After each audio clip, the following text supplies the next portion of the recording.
بسم اللہ الرحمن الرحیم۔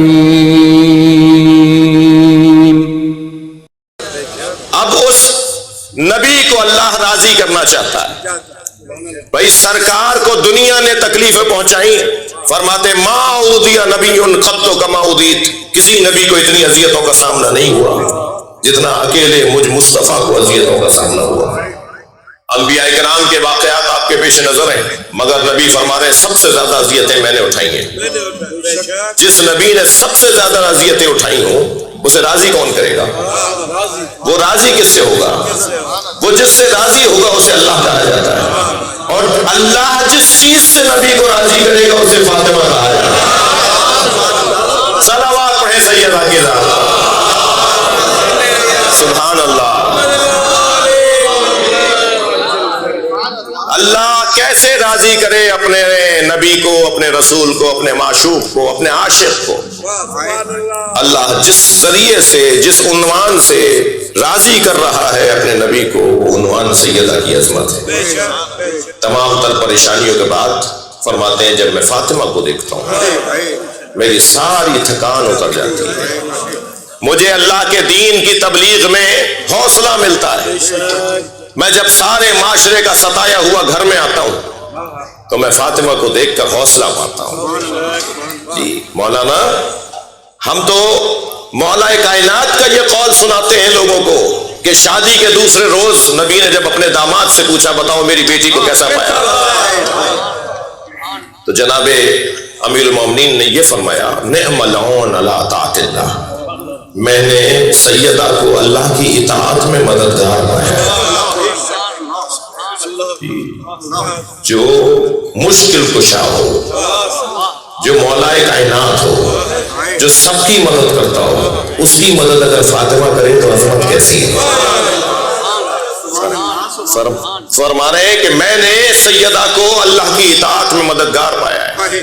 یہ تو مولا کا فرمان ہے نا، اس سے ذرا صفحہ پلٹ کے دیکھیے، نبی فرما رہے ہیں کہ اللہ راضی کر رہا ہے، نبی کو اللہ راضی کر رہا ہے سیدہ کے ذریعے، یعنی اللہ اور نبی کے درمیان اگر کوئی واسطہ بن رہا ہے تو وہ سیدہ بن رہی ہے۔ میں اللہ کرے اپنی بات کو پہنچا سکوں، یعنی اللہ جسے وسیلہ بنا رہا ہے کہ میرا نبی راضی ہو جائے، اور نبی جس سے راضی ہو جائیں گے وہ وجود سیدہ کا وجود۔ جی کم بات نہیں ہے۔ مجھے مثلا اگر قائد اعظم محمد علی جناح کی طرف سے ایک رومال ہدیے میں آ جائے اور اس سے زیادہ قیمتی رومال پہلے سے میرے پاس ہو تو میں اسے لاکھوں کروڑ روپے میں بھی دینے کو تیار نہیں ہوں گا، اس لیے کہ دینے والا بڑا ہے۔ جتنا بڑا دینے والا ہوتا ہے اتنا ہی ہدیہ بڑا ہوتا ہے۔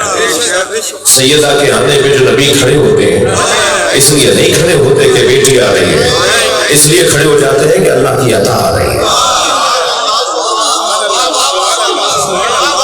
جو اللہ نے مجھے عطا دی ہے، جو اللہ نے مجھے بخشا ہے، جس کے ذریعے سے اللہ مجھے راضی رکھنا چاہتا ہے وہ فاطمہ کا وجود ہے۔ سلام اللہ علیہا، بلندتر صلوات۔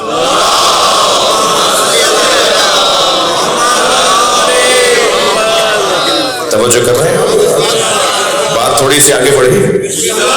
دیکھیے یہ حدیث سنی شیعہ سب نے لکھی ہے، اور حدیث معتبر کتابوں میں کلما دخل علیہا کلما دخلت علیہ، جب بھی سیدہ نبی سے ملنے کے لیے آتی تھی، کلما کا لفظ ہے ہمیشہ کی بات ہے، ایک دفعہ کا قصہ نہیں ہے جی، بار بار کی بات ہے، ہر بار کی بات ہے جی۔ 300 مرتبہ سے زیادہ مرتبہ سرکار سیدہ کے دروازے پہ کھڑے ہو کر سلام کر کے گئے۔ آیت تطہیر کے نازل ہونے کے بعد، آیت تطہیر کے نازل ہونے کے بعد نماز فجر کے بعد سیدہ کے دروازے پہ رکتے تھے، نماز پڑھا کے جب اپنے گھر جا رہے ہیں تو سیدہ کے دروازے پہ رکتے تھے، اور سیدہ کے دروازے پہ کھڑے ہو کے نبی سلام کرتے تھے۔ یہ دروازے پر ہی سلام کیوں کرتے تھے؟ حکمت تو وہی ہوگی۔ اب ہر مسلمان کو سوچنا چاہیے نا، میں ہی ممبر پہ بیٹھ کے کیوں سوچوں؟ سب مسلمان سوچیں کہ دروازے پہ کیوں کھڑے ہوتے تھے؟ جی توجہ، ایسے ہی کلما کا لفظ ہے، جب بھی قرآن کی ایک اور آیت بھی لے لیجئے جس کے اندر کلما دخل علیہا الزکریا فی المحراب، جب بھی حضرت زکریا حضرت مریم سے ملنے کے لیے جاتے تھے، وجد عندہا رزقا، تو ان کے سامنے دسترخوان بچھا ہوا دیکھتے تھے، تو پوچھتے تھے انا لک ھذا، اے مریم یہ کہاں سے آیا ہے؟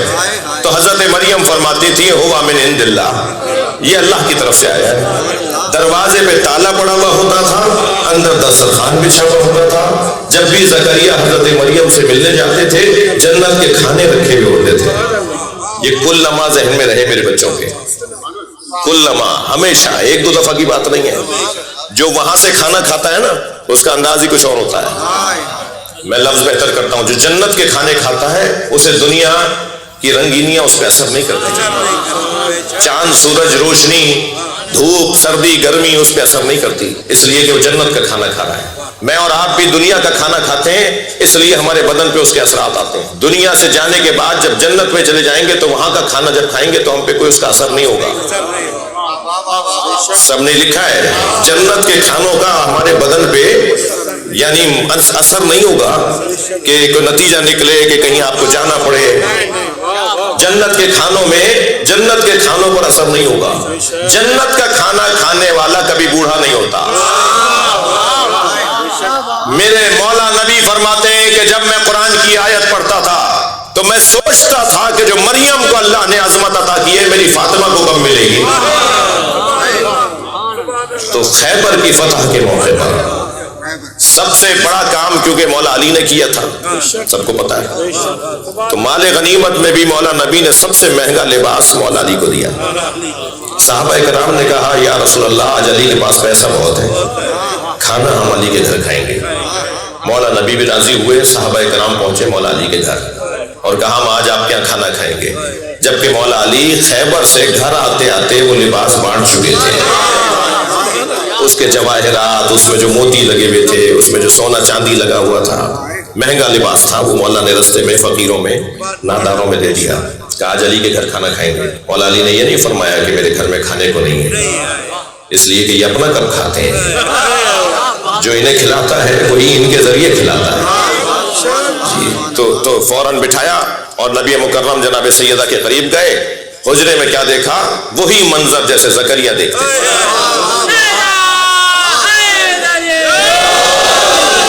وہی منظر جو جناب زکریا دیکھتے تھے۔ اس دسترخوان کو بچھا ہوا دیکھا، فرمایا انا لک ھذا، وہی جملہ پوچھا، فاطمہ یہ کہاں سے آیا؟ تو بی بی نے وہی جواب دیا جو قرآن میں حضرت مریم نے دیا ہے، فرمایا ہوا من عند اللہ، یہ جنت سے آیا ہے، یہ اللہ کی طرف سے آیا ہے۔ جیسے ہی نبی نے سیدہ سے جملہ سنا، اس کے بعد کا جملہ میں آپ کو ہدیہ کر رہا ہوں، جو نبی سرکار نے اس دسترخوان کو دیکھ کر ارشاد فرمایا ھذہ جفنۃ التی یاکل منھا القائم، یہ وہی دسترخوان ہے جس سے ہمارا مہدی کھانا کھائے گا۔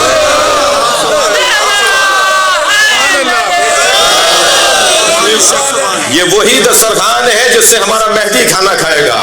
تھکے نہیں بیٹھے تو جملہ ہدیہ کر رہا ہوں، نبی نے اعلان کر دیا کہ ہمارا مہدی اس دسترخوان سے کھانا کھائے گا۔ اب میں اس مجمع سے ہاتھ جوڑ کر کہتا ہوں یہ دسترخوان سیدہ کا ہے یا سیدہ پہ اللہ کی طرف سے آیا ہے؟ دونوں مراد لینا صحیح ہے، جنت کا کھانا بھی مہدی کھائیں گے، فاطمہ کے دسترخوان سے بھی مہدی کھائیں گے۔ لفظ بھی ایک اور بہتر کر لوں، اور لفظ یوں بہتر کر کے آپ کو ہدیہ کروں، ساری دنیا امام مہدی کا کھاتی ہے اور امام مہدی سیدہ کا کھاتے ہیں۔ صلوات پڑھیں محمد و آل محمد، سبحان اللہ۔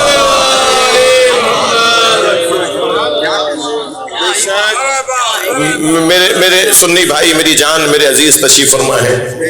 ایک جگہ ہم نے کہا کہ جب حضرت مہدی کا ظہور ہوگا تو حضرت 40 سال کے ہوں گے، تو ممبر سے اتر کے فوراً روک لیا ایک میرے بھائی نے، انہوں نے کہا جی 40 سال کے ہوں گے تو 40 سال پہلے ہی دنیا میں آئے ہوں گے نا، تو آپ تو 1150 سال سے انتظار کر رہے ہیں، تو یا تو کہیے کہ 40 سال پہلے ہی دنیا میں آئے ہوں گے، یا کہیے کہ آپ کا نظریہ غلط ہے۔ یا اس بات کو صحیح کہی ہے یا اس کو. میں نے کہا جی نہیں، ہم 1150 سال سے انتظار کر رہے ہیں، مگر جب ظہور فرمائیں گے تو 40 سال کے ہوں گے.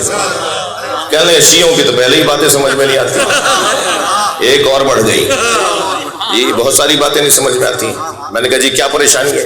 کہنے لگے مولانا کیسے ممکن ہے کوئی ہو 1150 سال کا اور 40 سال کا ہو، یہ تضاد ہے. میں نے کہا نہیں تضاد نہیں ہے، اللہ کریم بھی ہے، اللہ قادر بھی ہے، وہ قادر جو چاہے کرے. کہنے لگے نہیں بات سمجھ میں نہیں آئی. میں نے کہا بتائیے آپ 70 سال پہلے ہیں، 70 سال کے تھے وہ. میں نے کہا 70 سال پہلے جب آپ دنیا میں آئے تو ماں کے شکم سے سر کے بال بھی لے کر آئے تھے، بھووں کے اور پلکوں کے بال بھی لے کر آئے تھے.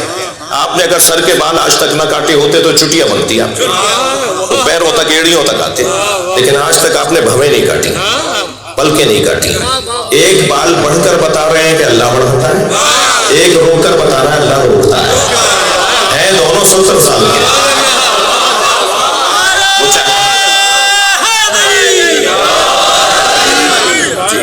اصحاب کہف کا اتنا طویل حیات رکھنا سمجھ میں آتا ہے جی، لیکن حضرت مہدی کا نہیں سمجھ میں آتا. اچھا ممکن ہے کوئی کہے بھی ضرورت کیا تھی اس بات کی؟ ضرورت کیا تھی؟ اچھا میں ضرورت بتا دوں ان بچوں کو. جی ضرورت کیا تھی کہ اتنی مدت تک ایک امام کے ساتھ جوڑا گیا ہے، 1150 سال سے ایک امام کے ساتھ جوڑا گیا ہے. اس لیے کہ سرکار کی صحیح حدیث ہے کہ میرے بعد میرے 12 جانشین ہوں گے اور بعد میں بھی قیامت آئے گی. اب سوائے آپ کے سب بندگلیوں میں کھڑے ہیں، کسی کے 52 ہو گئے ہیں، کسی کے 58 ہو گئے ہیں، آپ 12ویں میں رکے ہوئے ہیں. بھائی سلمان ہدیہ کریں نبی اور آل نبی.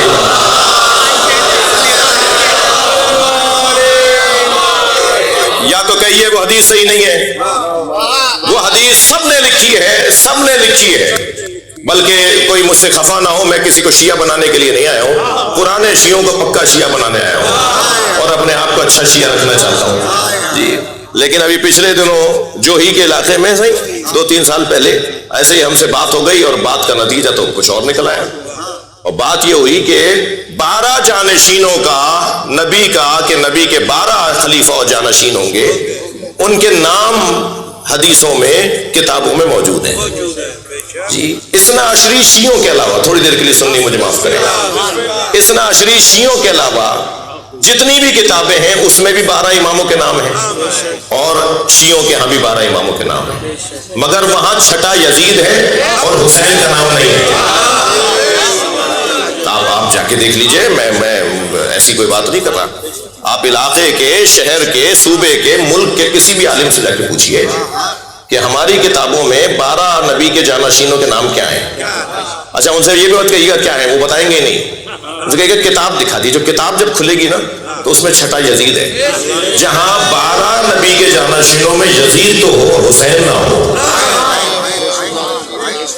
اور ادھر نبی کے 12 جانشینوں میں آخری کا نام مہدی ہے، 12ویں امام کا نام حضرت مہدی ہے، مگر وہ طویل عمر سے ہیں.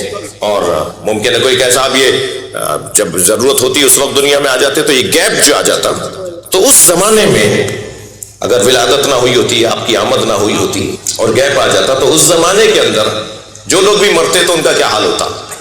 اس لیے کہ صحیح مسلم میں، مولانا آج ہی پڑھ رہا تھا میں، صحیح بخاری میں، یہ 2 بڑی کتابوں میں ہمارے بھائیوں کے ہاں اور اہل تشیع کی کتابوں کے اندر یہ حدیث سنی شیعہ کے ہاں ہے: من ماتا ولم یعرف امام زمانہ فقد مات میتۃ جاہلیہ. جو مر جائے اور اپنے زمانے کے امام کی معرفت حاصل نہ کرے وہ کفر کی موت مرا. فائدہ سمجھ میں آ گیا کہ اتنی طویل عمر کی کیا فائدہ کیا ہے. اگر آپ کی ولادت نہ ہوئی ہوتی اور آپ آتے جب جیسے ہمارے بعض بھائی چاہتے ہیں کہ ایسے آتے، تو وہ جو گیپ آ رہا ہے اس میں جو لوگ مر رہے ہیں ان کا تو کوئی امام ہی نہیں ہے. جب امام ہی نہیں ہے تو وہ جاہلیت کی موت مرے. یہ اور بات ہے کہ میں اپنے امام کی زیارت نہیں کر پا رہا مگر مجھے نام بھی پتا ہے، ولدیت بھی پتا ہے. صلوات پڑھیں محمد و آل محمد.